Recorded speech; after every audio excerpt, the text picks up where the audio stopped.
নমস্কার সবাইকে। অর্পিতার ছোট গল্প চ্যানেলে আমি অর্পিতা আপনাদের সবাইকে স্বাগত জানাই। 25শে ডিসেম্বর সন্ধেবেলায় আমরা সবাই একসাথে বেরিয়েছিলাম একটু আশেপাশে ঘুরে দেখার জন্য। চারিদিকটা কেমন যেন অন্যরকম লাগছিল। দুর্গাপুজোর সময় যেমন রঙিন আলোয় পুরো কলকাতা শহরটা সেজে ওঠে, ঠিক তেমনই ক্রিসমাস আর নিউ ইয়ারকে ঘিরে এখানকার রাস্তাঘাট, বাড়িঘর, দোকানপাট সব কিছুই আলোয় আলোয় ঝলমল করছিল। নানা রঙের আলোয় সাজানো চারপাশটা দেখে সত্যি মনটা ভরে গিয়েছিল। আলোয় মোড়া রাস্তা, গাছের গায়ে ঝুলন্ত লাইট, বাড়ির সামনে ছোট ছোট ডেকোরেশন, সব মিলিয়ে মনে হচ্ছিল শহরটা আজ যেন একটু বেশি হাসি খুশি। সন্ধ্যের হালকা ঠান্ডা হাওয়ার সঙ্গে এই আলোয় ঝলমলে পরিবেশটা আমাদের বেশ মনোরম লাগছিল। 25শে ডিসেম্বর মানেই তো এখানে ছুটির দিন। ছোট বড় অফিস, দোকানপাট প্রায় সবই বন্ধ। সবাই এই দিনটা নিজের পরিবারের সঙ্গে কাটায়, প্রিয়জনদের সাথে উপভোগ করে। আমরা যখন বেরোলাম তখন দেখলাম রাস্তাগুলো একদম ফাঁকা, চারপাশটা একটা অদ্ভুত শান্তি। দোকান বন্ধ, অফিস বন্ধ, সব কিছু যেন একটু থেমে গেছে। এমনকি বাসে উঠেও আমরা অবাক হয়ে গেলাম। পুরো বাসে আমরা ছাড়া আর একটা মাত্র যাত্রী। ভাবুন তো, সাধারণ দিনে এই রাস্তায় কত কোলাহল থাকে, আর আজ কি নিঃশব্দ। চারিদিকে তাকিয়ে মনে হচ্ছিল আজকের দিনটা মানুষ নিজের জন্য, পরিবারের জন্য তুলে রেখেছে। অবশেষে আমরা গুগলের ভরসায় পনসিটি মার্কেটের উদ্দেশ্যে রওনা দিলাম। কিন্তু সেখানে পৌঁছে দেখি পনসিটি মার্কেটও পুরোপুরি বন্ধ। এক মুহূর্তের জন্য মনটা একটু খারাপ হয়ে গেল। এত দূর এসে সব বন্ধ, তবে কি আর করা। মন খারাপ করে দাঁড়িয়ে না থেকে আমরা ঠিক করলাম বেল্ট লাইন ধরে আশেপাশে একটু ঘুরে মাটা ধরে সেন্টেনিয়াল অলিম্পিক পার্কের দিকে যাই। সেন্টেনিয়াল অলিম্পিক পার্কের পাশেই আছে ওয়ার্ল্ড অফ কোকাকোলা। সেটার আশেপাশে একটু ঘুরে আমরা আলোকসজ্জা দেখছিলাম। সেখানে ওয়ার্ল্ড অফ কোকাকোলার মাঝে একটি জায়গায় আলোর একটি সুন্দর ডোম মতন বানানো ছিল। তার নিচে দাঁড়িয়ে অনেকেই ফটো তুলছিল। আমরা সবাই মিলে সেখানে দাঁড়িয়ে অনেক সুন্দর সুন্দর ছবি তুললাম। আলোয় ঘেরা সেই মুহূর্তগুলো ক্যামেরায় যেমন ধরা পড়ল, তার থেকেও বেশি সুন্দর ছিল চোখে দেখা অনুভূতিটা।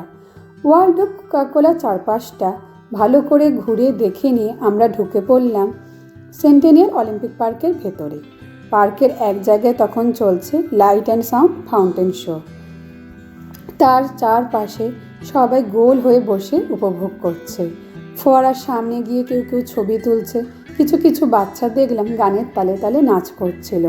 আমরা সবার সাথে বসে পড়লাম। কিছুক্ষণ বসে পুরো পরিবেশটা ওখানে আমরা উপভোগ করলাম।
आपकी फोटो लेनी है, खड़े हो जाओ।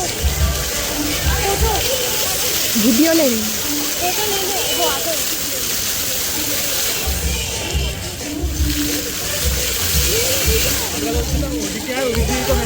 তারপর বাইরে এসে দেখলাম সামনে বেশ কয়েকটা ঘোড়ার গাড়ি দাঁড়িয়ে আছে। খোঁজ নিয়ে জানতে পারলাম টিকিট কেটে গাড়িগুলো চড়া যায়। কলকাতায় ভিক্টোরিয়ার সামনে অনেক ঘোড়ার গাড়ি দেখেছি, তবে এগুলো দেখতে একটু অন্যরকম।